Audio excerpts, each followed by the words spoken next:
Welcome to T2T Network, and this is New York Giants Corner, baby.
Hello, everybody, and welcome to another episode of New York Giants Corner. I am Joe. It is Tuesday, October 10th. I'm recording this episode right now. I'll be releasing tomorrow morning. It's been we're only briefly into the 2023 season, and of course, it's been a very long season for us Giants fans already. It's not something I'm going to harp on, and it's not something I'm going to be harping on for the rest of the season. We have a long season to go. It's been very ugly so far. I'm not going to be someone who is going to be recapping losses detail by detail and giving breakdowns, keys to victory for the upcoming weeks. That's not what I'm doing. I do want to talk about the offensive line probably in my next episode, and I am going to probably do another episode this week talking about the offensive line, going forward with that. I actually, I don't know. I got some thoughts on the Giants going forward for the rest of the season. And, looking forward, way forward into 2024 off season, and next season as well, and moving forward. So that's what I'm kind of going to be focusing on the next few weeks, unless we get some surprise victories, some good developments. That'll be great. Then I will hit that. But this episode is about my man, your man, Saquon Barkley. And I have a different take, I think, than most people. I think most Giants fans, just from what I'm seeing out there on Twitter, it seems like most people kind of either want to move on still at this point from him after the season. He's injured again. The high ankle sprain and everything, and some people want to trade him at the deadline, get like a third round pick or whatever for him. I don't see it that way. I'm actually the exact opposite. I think Saquon should be extended, and I wanted him to be extended this past offseason. I thought it was a mistake for Shane not to extend him, and I didn't think the money that Saquon was asking for was nuts. I don't buy this argument that people say experts. Let's stick with the experts, like on ESPN, NFL Network, what have you. In terms of the value for the running back position. I agree with that for the most part, except that when it comes to players like Saquon Barkley, Jonathan Taylor, Christian McCaffrey, maybe a handful of others of athletes who play like superstar athletes, superstar players who play out of the running back position. And Saquon is one of those. These guys are maybe like 5, 6, 7. There's not all that many of them are better than the vast majority of wide receivers that you'd be paying big money for. Look at guys like Christian Kirk, who had a good season with Jacksonville last year, $18 million. Unless you're getting Stephon Diggs or Jamar Chase, I even have my worries about T. Higgins because he's never been a wide receiver one. But unless you're talking about Jefferson, Cooper Kupp, guys that are proven, I think wide receivers get overpaid. They get paid what they're not worth, because I think the NFL ridiculously values wide receivers too much. I'm not saying I don't want a true wide receiver one on our team. I do. But we're not likely to be paying one anytime soon. I highly doubt we're going to be trading for Stephon Diggs. If we draft one, say Jalen Hyatt, say second half of the year, he's balling and he's looking like a wide receiver one, or say we draft a wide receiver one, a guy who's like comes out on the scene next year, we draft next year, and comes out in 2024 like Justin Jefferson, just bursts onto the scene, wide receiver one right off the bat. If that happens, we're not going to be paying these guys anytime soon. We're not going to be paying them for like the next 3, 4, 5 years. So in that time, during that time, I'd like to keep a guy who's actually a proven NFL stud, who's an actual real talent in the NFL. That is not, I don't want to be shedding actual real talent in the NFL right now. That's the type of talent we want to keep and that we want to get our hands on. And that's the type of talent that you pay for. Now, the running back position, he's an excellent player out of the running back position.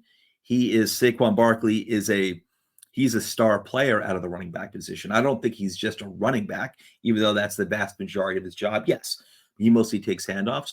He obviously has skills in the receiving game. And people say, talk about, listen, he had 2 costly mistakes this season for the Giants, two balls that went off his hands. That's unusual. That's not really like him at all. I'm not saying he's Alvin Kamara in the receiving game. But listen, he had 91 receptions his rookie year in the receiving game for a reason. He did a good job in the receiving game last year as well. So I know we had 2 passes this year that went off his fingertips and went for interceptions. It's just bad luck, guys. It's just bad luck. Let's not make him out to be some horrendous player in the receiving game, because that's just not true. That's just not accurate, period. This guy wants to be here. And based on the contract that Jonathan Taylor just got, that Jonathan Taylor is very happy about, I think it's very reasonable. And it's something I absolutely would have signed up for with Saquon in the offseason. And I'd certainly sign up for right now. And you're looking at a $42 million contract over 3 years with $26.5 million of that guaranteed. So it's basically $14 million a year, and 2 of those years, $14 million a year for 3 years. So it comes out to $42 million, and basically the first 2 years are guaranteed. How is that not reasonable?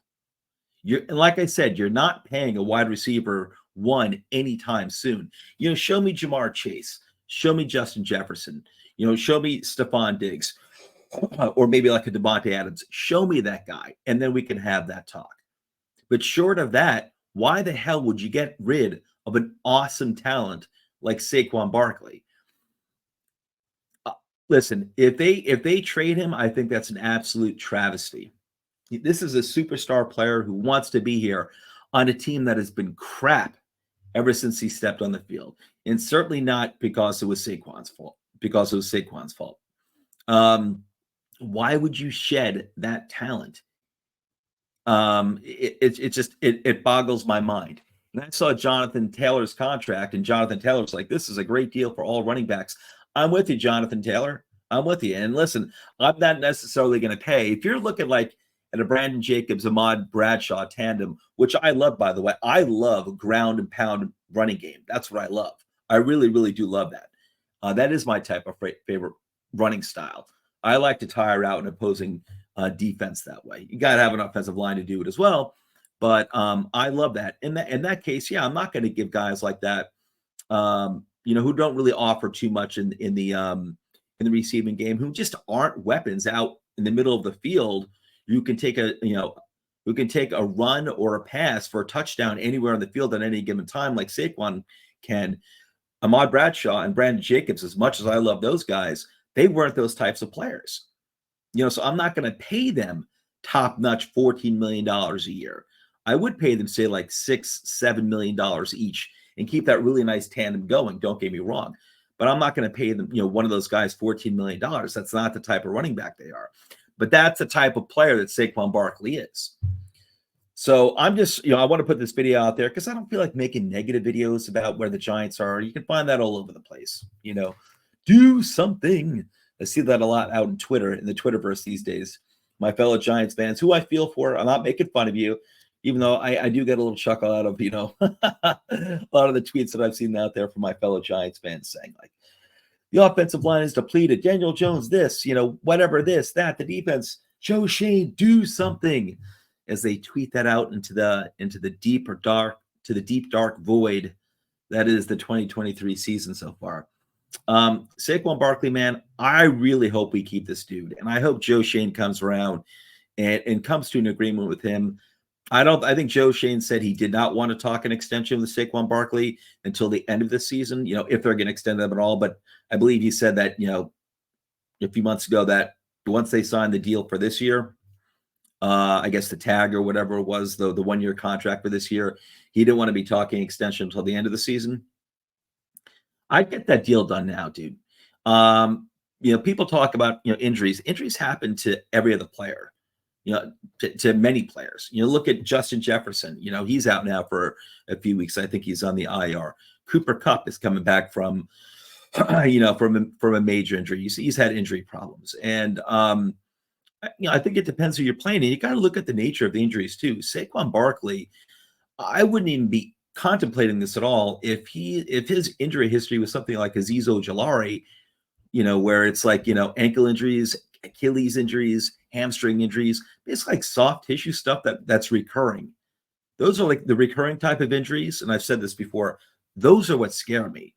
Not a rolled ankle which has happened twice in his career. Listen, he had one torn ACL. He basically missed the vast majority of 1 year. I think it was his third year.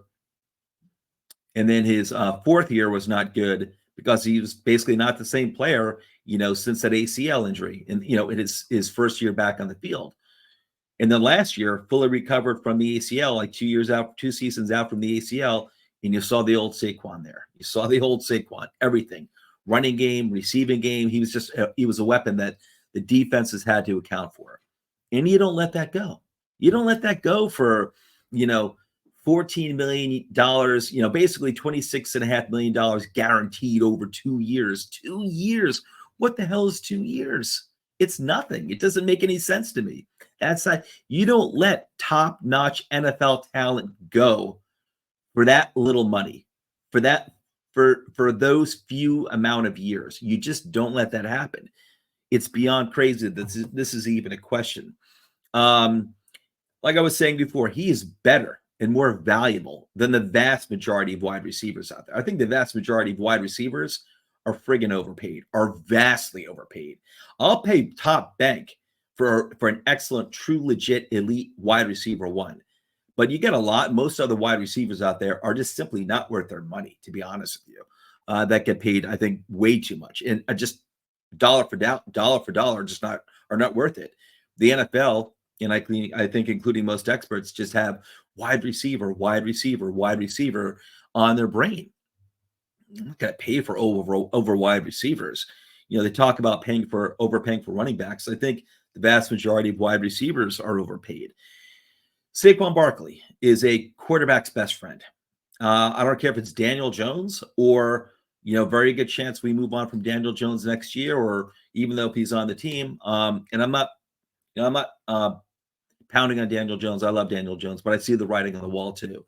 And if we're drafting like 1 or 2, or maybe just somewhere even the top 10, this is a strong quarterback class that could be coming out. It may be more good quarterbacks coming out in this draft than just Caleb Williams or Drake May, which, those are the top 2, especially Caleb Williams. Don't get me wrong.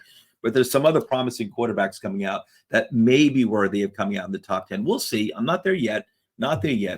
But we'll see. But if that's the case, you want a Saquon Barkley there to help out your new quarterback.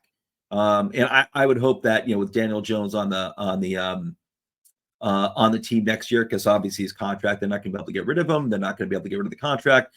That, they don't rush a rookie quarterback. Then when he does come on the field, say it's like second half of the year, for example, you got Saquon Barkley there to help him out. Let's say it's Daniel Jones. Or name your quarterback for next year, whoever it is. He's going to help. He is a quarterback's best friend. He's excellent on the running game, and he's a wonderful safety valve for any quarterback. And again, for 2 years guaranteed, what's the problem? What's the problem? What are you going to spend that money on? Yeah, a Christian Kirk, who's like a mediocre wide receiver? I mean like that type of wide receiver? Or are you going to spend it on like 2 Mark Glenowski, whatever his name is? 2 mediocre at best, really kind of like subpar offensive linemen that you may be paying out of desperation, which I would not do, but that's for another episode. I've got my own thoughts on the offensive line going forward. That's for another episode, though. My point being is that where are you going to allocate that money? Where are you going to allocate it? He's really like by far the best weapon we have, and that's nothing against Darren Waller, Darren Waller's done nothing wrong this year. We haven't gotten the ball to the guy. It's not his fault. He is, and Jalen Hyatt is, like I said, he's a rookie. So nothing against Jalen Hyatt, nothing against any of the receivers at all. But Saquon is our stud. Period. End of story. He is our stud. And I'm just looking down here at the points that I wrote down just to, keep my focus here because I go off on a lot of tangents. Again, 2 years is nothing. Let's say we're 3 years. Big deal. What is he, like 26 years old? He'll be 28, 29 years old. It's not a big deal, guys. It's not a big deal, guys. And like I said, players get injured all the time. Star players get injured all the time.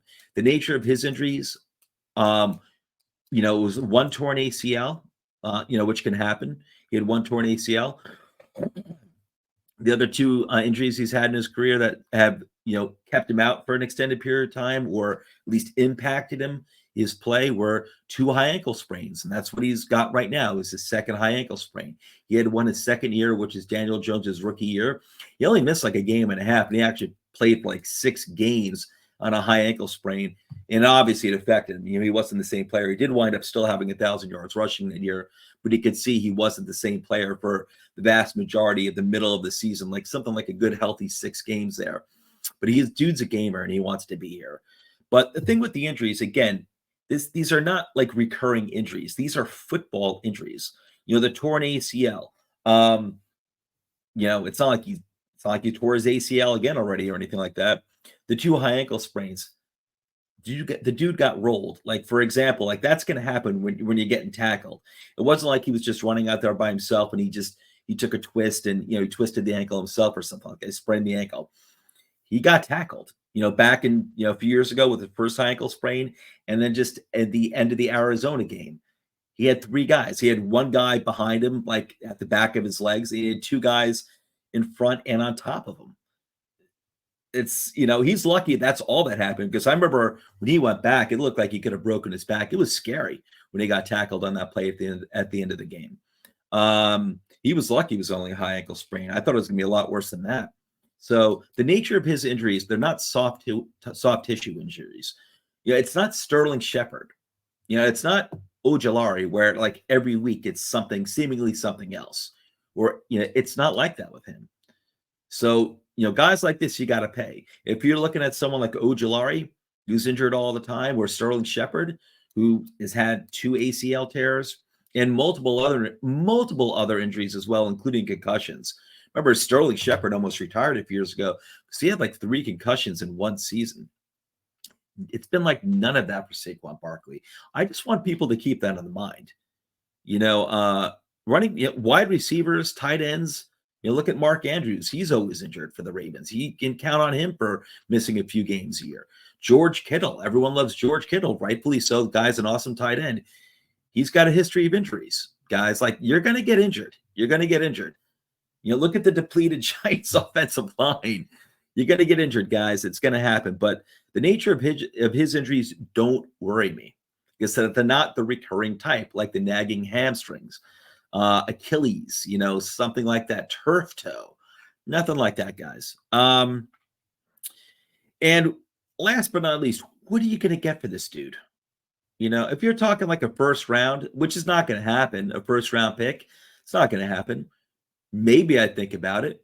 A lot of first round picks tend to be crap, to be honest with you. If you're talking about a first rounder, yeah, I think about that, but that's not going to happen. You're talking like a third rounder by a team, maybe like a Buffalo, for example, who's making a Super Bowl run. Maybe a second rounder, because maybe they'd say, yeah, okay, we'll give you a second rounder and we're going to extend him too. We'll give him that 3-year contract, fully guaranteed or whatever, 2 years fully guaranteed.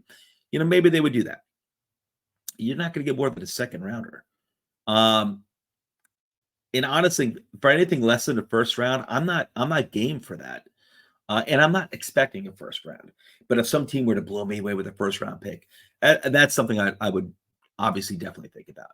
That's not going to happen. You want this guy here. He's an awesome player. You don't get rid of talent like this. You just don't. It's not like it's going to be a 5-year extension, guys. It would be a 3-year extension where it's really a 2-year extension. 2 friggin' seasons, fully guaranteed. This is a guy who wants to be here. He is the captain of this team.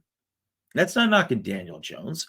Even if Daniel Jones was like, rocking the world right now, Saquon would probably still be the captain of the team. It's just he's more captain material. That's just who he is. He wants to be here. He's a gamer. You keep this guy. You keep this guy, dudes. I don't think I don't see any upside at all in getting rid of Saquon Barkley. I just don't. It doesn't make any sense to me. So anyway, that's pretty much here. I just wanted to come on. Like I said, I didn't want to come out here and and recap another bad game and talk about how we're gonna how we're gonna win the next game. 5 keys to victory in the next game against Buffalo. I'll let the others do that. That's not me. But I know we're getting towards the trade deadline, and there's a realistic possibility that he could be traded. And I think that would be a big mistake. I really do. Again, Saquon's worth the money. He's better than the vast majority of weapons out there in the NFL. Wide receivers, elite tight ends. He's up there, man. He is up there. Him and the likes of like a Christian McCaffrey, obviously, who I think is the best of the best. Jonathan Taylor. And maybe like a handful of other of these types of superstars that play out of the running back position. They're worth that money. You're getting like anywhere from 1,500 to 2,000 yards a season on like $14 million a year that you'd be paying like $20 to $25 million a year from a wide receiver. I realize it's apples and oranges. It's not the same. Wide receivers are going to be like, averaging 12 yards per catch or whatever. I get it. It's apples and oranges. It's not completely the same comparison. But still, Saquon's so damn productive. You don't let that go. And I don't even think it should have gotten to this point. He should have been extended this past offseason. I think that was a big mistake on Joe Shane's part. And I just wanted to come on here and make my case for keeping Saquon Barkley, not trading him. Even if you want to go a rebuild with a quarterback and everywhere else, you want to keep Saquon Barkley because whoever your quarterback is going to be, whether it's Caleb Williams, Drake May, Bo Nix, Tyrod Taylor, Daniel Jones, whoever the hell it is, he's going to be that quarterback best friend. And it'll only cost you for 2 years. And it's going to be worth every single penny. Injuries aside, you just don't know what's going to happen with injuries. But again, I'll repeat myself one last time. The nature of his injuries shouldn't be much of a concern because they're not those soft tissue type of recurring injuries, like nagging ankle injuries that happen every year, stuff like that, turf toe, nagging Achilles, nagging hamstring. It's nothing like that, guys. It's nothing like that.